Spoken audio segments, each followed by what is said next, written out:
Fshati Shkopet ndodhet jo më shumë se 3 kilometra nga rruga e Kombit në rrugën nacionale Skure Burrel. Dikur në këtë fshat jetonin më shumë se 300 banor, por sot është thuajse i braktisur totalisht.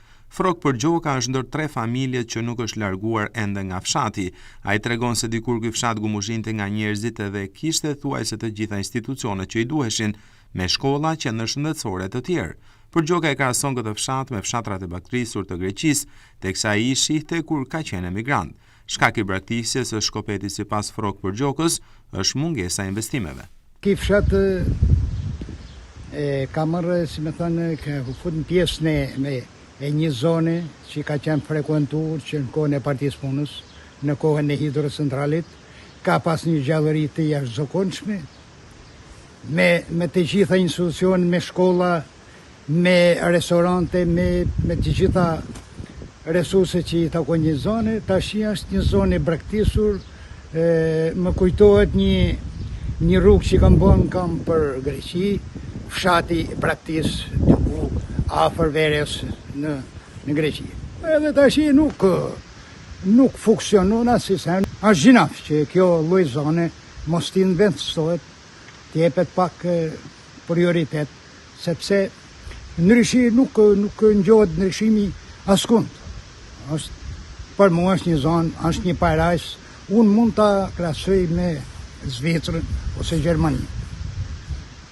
Në mungesë të një të ardhme më të mirë në këtë fshat, të rinjt janë larguar të gjithë. Dikur shkolla e këtij fshati kishte rreth 160 nxënës, ndërsa sot ka mbetur vetëm si godin. Froku shpreson që një ditë fshati të rikthehet gjallëria e dikurshme, pasi është shumë afër kurbinit e Lezhës dhe se është një fshat me resurse të moda turistike. Tash i kuptohet atë ku nuk jetohet, çdo gjë konsumohet, bie edhe shtëpia bjen, shtëpia ka nevojë për njerëz, tajrose të pastrohet, atëherë fillon mikzimi ose fillon në total përfundon çdo gjë. Laçin e Lezhën e ka, një si ka makinë e ka për 20 minuta shkoku da. Po janë një pjesë që edhe nuk kanë mundësi ngelin për çdo gjë.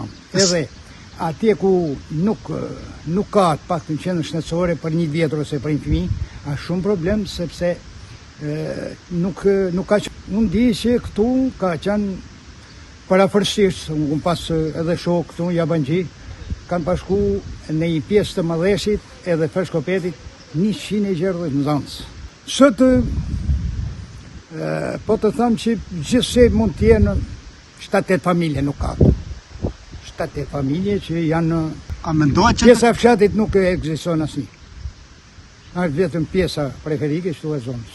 Nuk ka se si ku ta gjejmë më bukur, sidomos ai që ka lind në zonë, por është mungesa e saj që nuk investohet edhe futet në një pjesë, si më thënë, hapet një kanal, po mulohet nga meturinat, nga ferrat edhe nuk i shërbe kush më.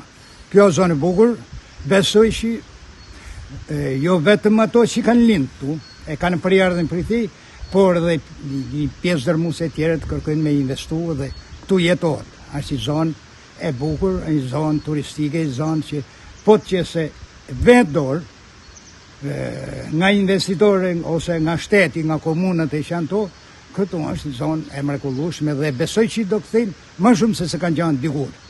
Jo, unë jam i vetmi person se unë jam me gjithë djalin, me djalin e Ajës, ai është në Greqi, janë 5-6 familje këtu, po pjesa dërmuese janë mosha eme, mosha e tretë, nuk ka rendiment më, ngelim na kemi një veçat.